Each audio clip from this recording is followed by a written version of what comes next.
Hi. So today I'm going to be talking about how to replace your lost study permit or stolen study permit or study permit that IRCC has mailed to you but you did not receive. I'm going to be sharing how to file for it, the documents you need, and basically all the process that you're going to go through till you get your study permits replaced. The IRCC eventually send it to you. And I will also be sharing ideas on how to fill the form. I misplaced my study permit in the mail. So what happened was that when I was filing for the extension of my study permit, I input the wrong mail. I used a room number instead of the house number, and that was where the whole drama started. I waited for the whole 6 weeks duration for which IRCC asked me to wait, and it was then it dawned on me that I was not going to get my mail. Before then, I went to the post office. Post office said, "Oh, don't worry that when they get a mail like that they know where it should go to since I input the residence and all of those things." But I waited and there was nothing. So I had to take it upon myself to find out how to replace my study permit. And in this video, I will show you how to fill the form. I will share links to all the resources you need regarding the processes, what happens at every stage, and what you should do next. I will share how to arrange the documents when you file for your study permit. And let's get started. To replace your study permit, you need these 5 documents. First thing, you need to fill a copy of the IMM5009E or IMM5009. You need to fill the form. Also, you need to pay $30 to IRCC. It's a fee for the replacement of documents. And you need to print out your receipt when you want to make your submission. Then you need a photocopy of an ID. For this aspect, it could be an ID in your home country. I would recommend you use an ID in your home country. Usually, you should use your passport. So just scan the data page of your international passport. Also, you need an ID issued within Canada. So for this one, you could use your health report, you could use your driver's license. Just use an ID, preferably an ID that was issued within Canada. If you don't have that, it's optional. You could use another ID. You could use your birth certificate. I use my birth certificate. And then the last one is the proof of urgency. So proof of urgency is for people who want to get their replaced study permit faster. So there's something IRCC gives you, they give you benefits. Say you need your study permit urgently, and it's usually based on 2 cases. So proof of urgency is usually based on 2 instances. Instance number one, you are about to lose a job because you're running out of status and your employee are bugging you. Instance number two is your school is requesting for your new study permit, and maybe you're gonna lose your status or you're gonna lose your admission because of that, right? So on that basis, IRCC is gonna prioritize your replacement of study permit, and you're gonna get it faster. Those are the 5 documents that you need to file for a replacement of study permit.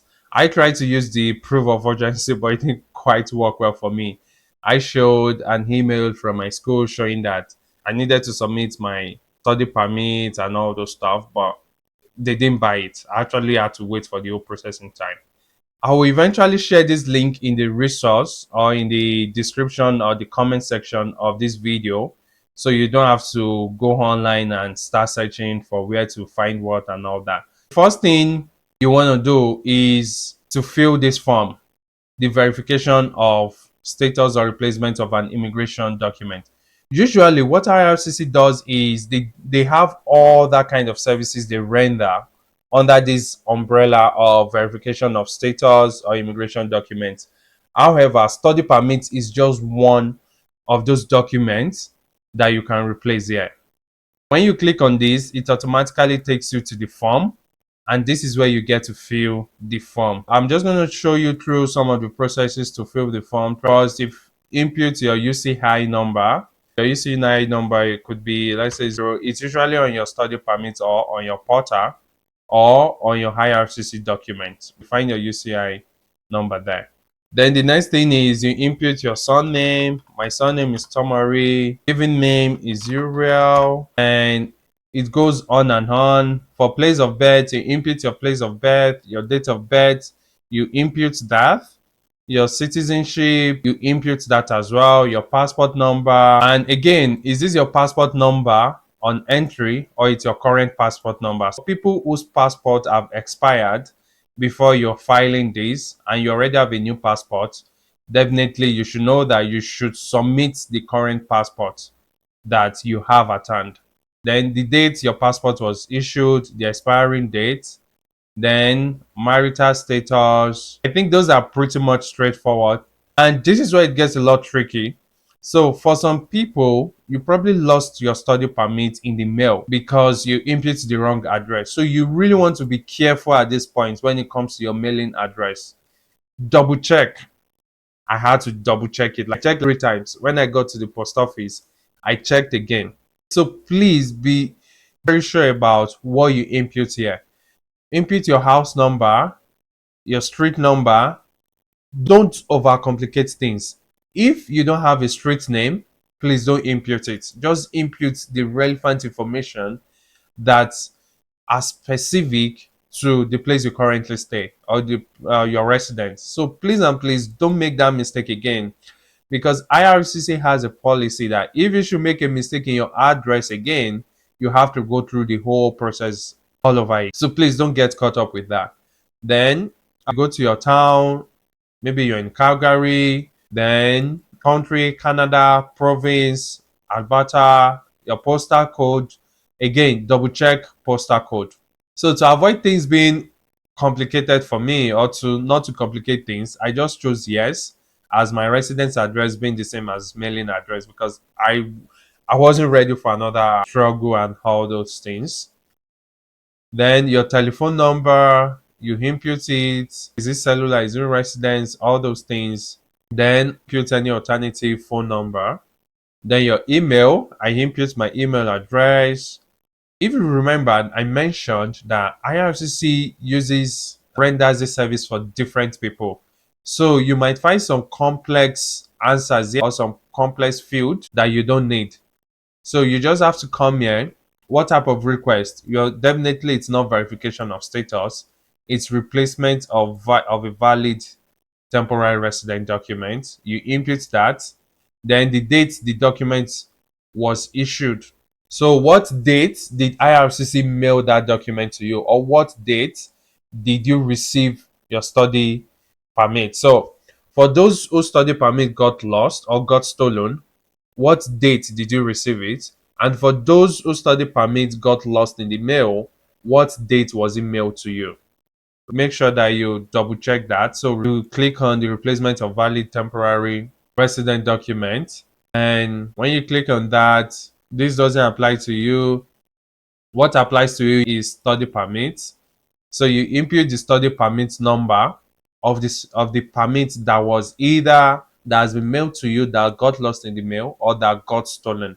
So you input that new study permit number or the old study permit that got stolen, depending on what your situation is. Then you input the date it was issued and the expiring date of that study permit that has been mailed to you or that got stolen from you. Then the IRCC is going to ask you, was it lost? Was it stolen? Was it destroyed? So if it was lost, you click lost. If it was stolen from you, you click stolen. If it was destroyed, you click destroyed.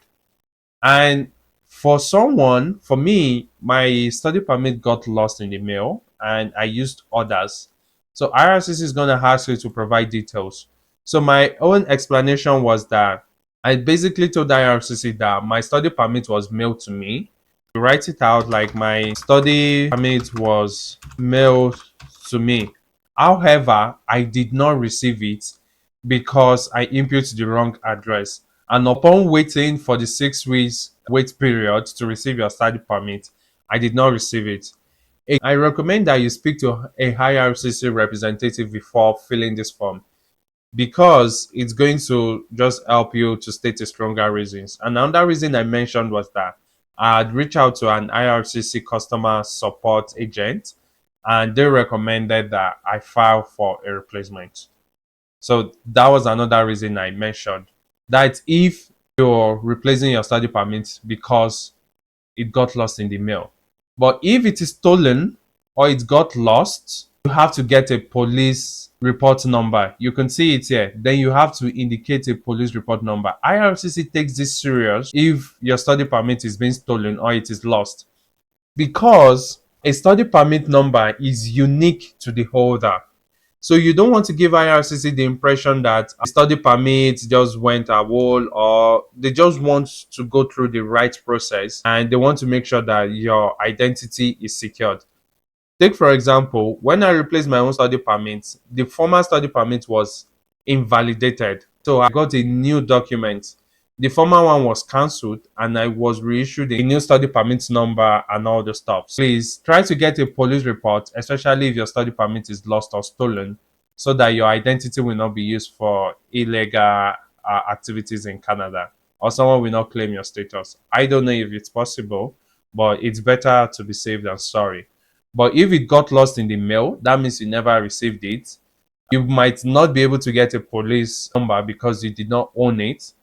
I couldn't get a police number either. And I mentioned that I couldn't get a police number because I never received the document in the first place. So just state your reason here, type it out. Then the next thing is, if you are requesting for a verification of status, this doesn't apply to you, just click no. This also doesn't apply to you, just leave everything blank here.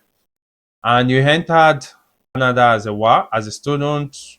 You could click this one or you could leave it blank also. I did not fill this, but you could just leave this blank because the question here also flows with the rest of the responses in that section. So I will recommend you leave this blank. Don't click anything here. It's not applicable to you. This also is not applicable to you. The form is pretty much straightforward. This aspect of the form is also not applicable to you. Then just come, input your signature, sign, and I recommend that you print it out and then sign with a blue pen. Don't use digital signature. It's just a culture for me. I don't use digital signature for official documents.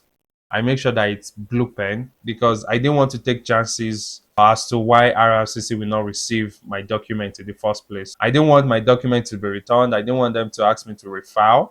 I did not use a digital signature. I signed myself. So if you're under 18 years, of course, you need the legal guardian or your parents to sign also. And basically that's it. Then you have to I did this checklist also. I think this checklist is just for you to know the document to mail to IRCC, but I also added this checklist in the submission I made. You will see the checklist of all the documents you need to mail to IRCC. One is the original application form of verification of status, copy of ID, another photocopy of your ID, and for people this is basically not applicable to you, then copy of the receipt and copy of use of representative. That's if you're using a representative, and then proof of urgency. So as I mentioned earlier, proof of urgency is usually based on two instances. If you need your study permit faster, let's say in 1 week, that's if you're about to lose a job or your school is asking you to submit it as soon as possible. After filling this form, go ahead to pay your fees. If you come here, you will see the option to pay fees. If you click on this link, it automatically takes you to pay your fees. So you go through the process. What country are you paying from? What type of application are you paying for, and all those things. So you go through the process. It's going to create a new portal for you for payments and also print your receipt. Then the last stage for this is the mailing process. So this application is one application you have to do by submitting through paper. It's not done online. You actually have to mail it to IRCC. If you're using a private courier company, this is the address you want to use. You want to mail it to this address of IRCC. So, which is verification of status, replacement of immigration document, operation support center, This is the address you mail it to if you're using a private courier company. Or if you're using Canada Post, mail it to this address. If you use Canada Post, mail it to this address. Once again, if you're using Canada Post, mail it to this address. This address that I just highlighted, which is verification of status or replacements of immigration documents, Operation Support Center, PO Box, all those things. Mail it to this address. And so after you've compiled all of these documents, you've made photocopies. Again, do not send original copy of your international passport to IRCC. Do not send original copy of your passport to IRCC. Only send photocopy. When you're done, this is how your document should be arranged. First, the form. The next thing is your receipt. The next thing is a photocopy of your ID. The next thing is a photocopy of another ID. Then you show a copy of your receipt. Then proof of urgency, if that applies to you. Let's check out how the processing time works. You could see the last time the processing time was updated was in July 17, and the processing time is 5 weeks.